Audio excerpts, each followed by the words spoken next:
மூளையெல்லாம் போட்டு ரொம்ப கசக்கல, ரொம்ப சிம்பிளா, ரொம்ப இலகுவா தோல்ல போட்டு துண்டை நசினாங்க. கீழே விரிச்சா, கீழே விரிச்சுட்டு எப்ப 4 பேர் வாங்க, 4 கோத்திரமும் வாங்க, நாங்க தான் எடுத்து வைப்போம் அடித்துக் கொள்ளக்கூடிய நீங்கள் எல்லாரும் வாங்க. அந்த கல்லை 4 பேர் 4 மூலைக்கு ஒரு கை பிடிங்க.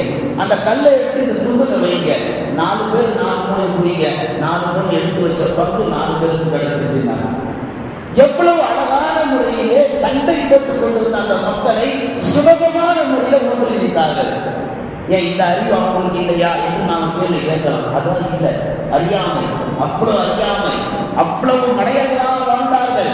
ஒரு கல்லை எடுத்து வைக்கிறது கூட ஒரு சுய அறிவை பயன்படுத்த தெரியாத மக்களுக்கு மத்தியில் நபிகள் நாயகம் ஸல்லல்லாஹு அலைஹி வஸல்லம் அவர்கள் எவ்வளவு தத்ரூபமாக வழிநடத்தி அந்த கல்லை எடுத்து வைப்பதிலும் யாரும் தோல்வி அடையக்கூடாது, எல்லாரும் ஒன்றிணைய வேண்டும், ஒன்றுபட வேண்டும்.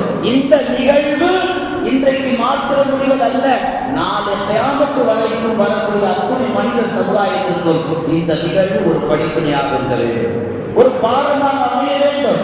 எல்லா காலத்திலும் மனிதர்கள் வருவதுண்டு, ஆனால் பிளவுகளால் நிறைய கூட்டங்களால் பிரிந்து கொண்டிருக்கிறார்கள். இந்த வரலாறு அவர்களுக்கு படிப்பினை பாடம் என்பதாக கண்மணி நாயகம் ஸல்லல்லாஹு அலைஹி வஸல்லம் குறிப்பிடுகிறார்கள். அன்றைக்கு பெருமானார் ஒற்றை நபராக ஒன்றுபட்டதால் தான் இன்றைய தலைமுறையிடம் அந்த வரலாறு வந்து சேர்ந்திருக்கிறது. நம்மள நிறைய நல்லவங்க இருக்கிறாங்க. நான் தான் இப்போ பதவியில் எத்தனை பேர் ஆட்சியில் இருப்பாங்க, எத்தனை இடங்கள்ல, அதுல நல்லவங்க எனக்கு வேணாம், நீங்களே நின்று வந்துருவாங்க.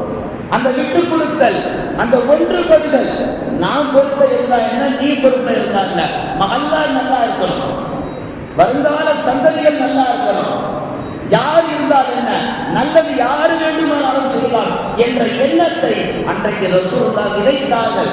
அதான் இன்றைய தலைமையில் வந்து சேர்ந்திருக்கிறது.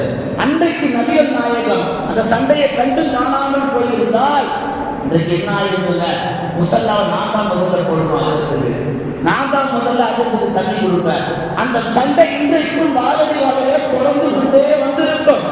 அன்றைக்கு ரசூல் சரி செய்ததால் தான் இன்றைக்கு உலகம் நிம்மதியாக போய்கிட்டு இருக்கு. இதெல்லாம் நாம கவனத்தில் எடுக்க வேண்டிய செய்தி.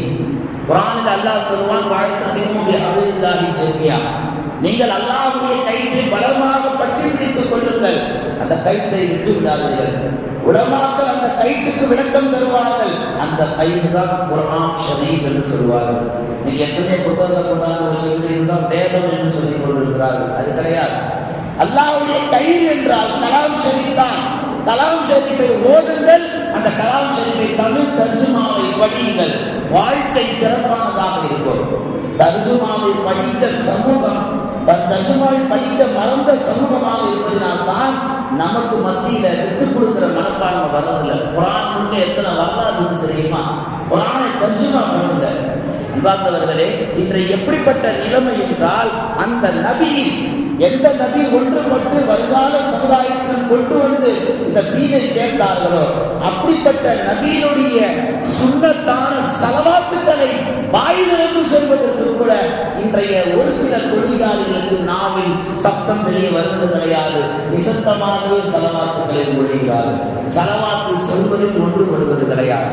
ஸலவாத்து சொல்வதில் ஏற்றுத்தாழ்வு காட்டுகிறோம். அதே போன்று இன்றைக்கு ஸலவாத்து மொழிவதில், நபிகள் நாயகம் ஸலவாத்தை ஓங்கச் சொல்வதில் முஸ்லிம்கள் எத்தனை அமைப்புகள் ஸலவாத்தை சொல்லாத அமைப்பும் இருக்கிறது. ஸலவாத்தை பாதி சொல்லி பாதி முழுகிற அமைப்பும் இருக்கு. ஸலவாத்தே சுத்தமா சொல்லக்கூடாது என்று தடை செய்கிற அமைப்பும் இருக்கு. இப்படிப்பட்ட அமைப்புகளுக்கு மத்தியில இதுல நீங்க சுன்னத் ஜமாத்தா இருந்து போங்க, அல்லது தௌஹீத் ஜமாத்தா இருந்து போங்க, இல்ல தப்லீக் ஜமாத்தா கூட இருந்து போங்க, இல்ல தரீகத் ஜமாத்தா கூட இருந்துங்க. இஸ்லாத்தின் பார்வையில் நீங்கள் எல்லாம் முஸ்லிம் ஜமாத். அதை மனசுல வைங்க. லா இலாஹ இல்லல்லாஹ் முஹம்மது ரசூலுல்லாஹ், ஒரு கலிமா, ஒரு கலாம் ஷரீஃப், ஒரு நபி, ஒரு அல்லாஹ் தான், ஒரு சூழல் தான். இதுக்குள்ளதான் நாம நுழையணும். இதுல பல பிரிவுகளா நாம் உள்ள அடையாளத்தோட போக முடியாது. நாங்க சுன்னத் ஜமாத் அமைப்பினர் வர்றோம், மாணவன் நடக்குமாங்க கொஞ்சம் வழி விடுங்க. நாங்க தமிழ் ஜமாத் அமைப்பினருக்கு வர்றோம், மாணவர்களை கொஞ்சம் வழி விடுங்க. நாங்க தப்லீக் ஜமாத் அமைப்பினர் வர்றோம், கொஞ்சம் வழி விடுங்க என்று சுவனத்தின் பாதுகாவலர் ரிதுவான் அலைஹிஸ்ஸலாம் அவர்கள் அப்படி கதவு திறந்து விட மாட்டாங்க. ஒரு கதவு திறந்து விடுவார்கள், சுவனவாதிகள் உள்ள நுழைய வேண்டும், அவ்வளவுதான். ஏன் இந்த உலகத்தில் இத்தனை அமைப்பு எத்தனையோ பேர் உணர்வுகளால் கருத்துக்களால் பார்த்து கொண்டிருக்கிறோம். எந்த நல்ல நன்மையான விஷயத்தில் நமக்கு மத்தியில ஒன்றுபடுதல் இல்லாமல் போய்விட்டது. அதனால் நாம் வாழ்ந்து கொண்டிருக்கிற வாழ்க்கையை அடுத்த தலைமுறைக்கு கொண்டு போய் சேர்க்க முடியல. 1500 ஆண்டு காலமாக முஸ்லிம் என்ற பெயரோடு தான் இந்த மண்ணிலே வாழ்ந்து இருக்கிறோம். அதை தாண்டி வேற பேர் எதுக்குங்க நமக்கு? பல அமைப்புகளை வைத்ததனால்தான் சொந்த மண்ணில் கூட நம்மால் எந்த ஒரு சாதனையும் புரிய முடியவில்லை. இதையெல்லாம் திருத்தி கொண்டு யார் யார் எந்தெந்த அமைப்புகளிலே இருக்கிறார்களோ முடிந்தவரை எல்லாவற்றையும் ஒரு தலைமையின் கீழ் வந்தால்தான் 26 நன்றாக அமைய வேண்டும்